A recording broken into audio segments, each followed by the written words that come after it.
Welcome to bestie farm. So ನೋಡಿ, ಇವತ್ತು form ಕಡೆ ಬಂದಿದ್ದೆ. ಫಾರ್ಮ್ ಕಡೆ ಏನಪ್ಪ ಅಂದರೆ ಒಂದೆರಡು 4 ಸೋರೆಕಾಯಿ ಬಿಟ್ಟಿತ್ತು ಗಿಡದಲ್ಲಿ. ನೋಡಿ ತೋರಿಸ್ತೀನಿ ನೋಡಿ ನಿಮಗೆ ಸೋರೆಕಾಯಿ ಹಿಂಗೆ ಗಿಡದಲ್ಲಿ. ಕಟ್ ಮಾಡ್ರಿ ಇದನ್ನು ಹಿಂಗೆ ಫಾರ್ಮ್ ಕಡೆ ಕೋಳಿ ನೋಡೋಣ ಅಂತ ಬಂದೆ. ಇಲ್ಲಿ ನೋಡಿದ್ರೆ ಒಳ್ಳೆ 4 ಸೋರೆಕಾಯಿ ಮತ್ತು ಹೀರೆಕಾಯಿ ಸಿಕ್ತು. ಸೊ ಸೋರೆಕಾಯಿ ತಿನ್ನೋದ್ರಿಂದ ನಿಮಗೆ ಗೊತ್ತೇನೆಲ್ಲ ಬೆನಿಫಿಟ್ಸ್ ಇದೆ ಅಂತ. ಫ್ಯಾಟ್ ಲಾಸ್ ಆಗಲಿ, ಬ್ಲಡ್ ಪ್ರೆಷರ್ ಕಂಟ್ರೋಲ್ ಮಾಡೋದಾಗಲಿ, ಈವನ್ ಶುಗರ್ ಆಗಲಿ.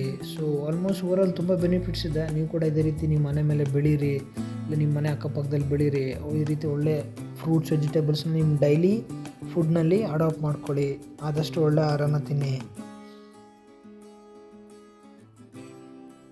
2 ಗಿಡ ನೋಡಿ ಅಲ್ಲಿ. ಈಗ ನಿಮಗೆ ನೆಕ್ಸ್ಟು ಇವಾಗ ಪೀಕಂಕಾಯಿ ತೋರಿಸ್ತೀನಿ ನೋಡಿ, ಬನ್ನಿ. ಸೊ ಜಾನ್ ಮಂತ್ ಬರ್ತಾ ಇದೆ. ಸೊ 2026. ಸೊ ನೋಡಿ, ಹೀರೆಕಾಯಿ ಕೂಡ ಸಿಕ್ಕಿದೆ ಒಂದು 4. ಸೊ ನೀವು ಸಹ ಈ ಮನೆ ಮೇಲೆ ಒಂದು ಆರ್ಗಾನಿಕ್ ಗಿಡ, ಒಂದು ಫ್ಲವರ್ ಗಿಡ, ಇಲ್ಲ ಒಂದು ವೆಜಿಟೇಬಲ್ ಗಿಡ, ಇಲ್ಲ ಫ್ರೂಟ್ ಆಗಲಿ, ಸೊ ನಿಮ್ಗೇನು ಬೆಳಿಬೇಕು ಅನ್ಸುತ್ತೋ ಆದಷ್ಟು ನೀವು ಕೂಡ ಟ್ರೈ ಮಾಡಿ, ಬೆಳೀರಿ. ನ್ಯೂ ಇಯರ್ ಬರ್ತಾ ಇದ್ದಾವೆ. ಸೊ ಹೆಲ್ತಿ ಲೈಫ್ ಸ್ಟೈಲ್ನ ಅಡಾಪ್ಟ್ ಮಾಡ್ಕೊಳ್ಳಿ. ಒಳ್ಳೆ ಫ್ರೂಟ್ಸ್, ವೆಜ್ಜೀಸ್ ಆದಷ್ಟು ನಿಮ್ಮ ಡೈಲಿ ರೂಟೀನಲ್ಲಿ ಆ್ಯಡ್ ಮಾಡಿ. ಸೊ ಇದೆಲ್ಲ ಮಾಡೋದ್ರಿಂದ ನಿಮ್ಮದು ಓವರಾಲ್ ಹೆಲ್ತ್ ಇಂಪ್ರೂವ್ ಆಗುತ್ತೆ. ಸೊ ಆರೋಗ್ಯ ಚೆನ್ನಾಗಿದ್ದಷ್ಟು ನಿಮ್ಮ ಆಯುಷ್ ಕೂಡ ಜಾಸ್ತಿ ಆಗುತ್ತೆ.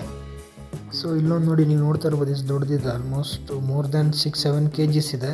ಸೊ ಇದು ಬಂದು ಬೀಜ ಆಗ್ಲಿಕ್ಕಂತ ಹಾಗೆ ಒಂದು ಬಿಟ್ಬಿಟ್ಟಿದ್ದಾರೆ ಗಿಡದಲ್ಲೇ. ಸೊ ಬೀಜ ಏನಾದರೂ ಒಣಗಿ ಇದಾಯ್ತಂದರೆ ನಾನು ಯಾರಿಗಾದ್ರೂ ಬೇಕಂದರೆ ಕಮೆಂಟ್ ಮಾಡಿ ಕೊಡ್ತೀನಿ. ತುಂಬ ಟೇಸ್ಟ್ ಇದೆ ಈ ಸೋರೆಕಾಯಿ ತಿನ್ನಲಿಕ್ಕೆ. ನೋಡಿ ಇಲ್ಲಿದೆ ನೋಡಿ, ಒಂದು 4 ಹೀರೆಕಾಯಿ ಸಿಕ್ತು, ಒಂದು ಒಳ್ಳೆ 3 ಸೋರೆಕಾಯಿ ಸಿಕ್ತು. ಸೊ ಮನೇಲಿ ಹೋಗಿ ಒಳ್ಳೆ ಸಾರು ಮಾಡ್ಕೊಂಡು, ಇಲ್ಲ ಒಂದು ಒಳ್ಳೆ ಪಲ್ಯ ಮಾಡಿ ತಿನ್ಬೋದು. ನೀವು ಸಹ ಇದೇ ರೀತಿ ಬೆಳೀರಿ. ನ್ಯೂ ಇಯರ್ ಬರ್ತಾ ಇದೆ. ಸೊ ಅಟ್ಲೀಸ್ಟ್ ಒಂದು ಪಾರ್ಟಿಂದ ಸ್ಟಾರ್ಟ್ ಮಾಡಿ.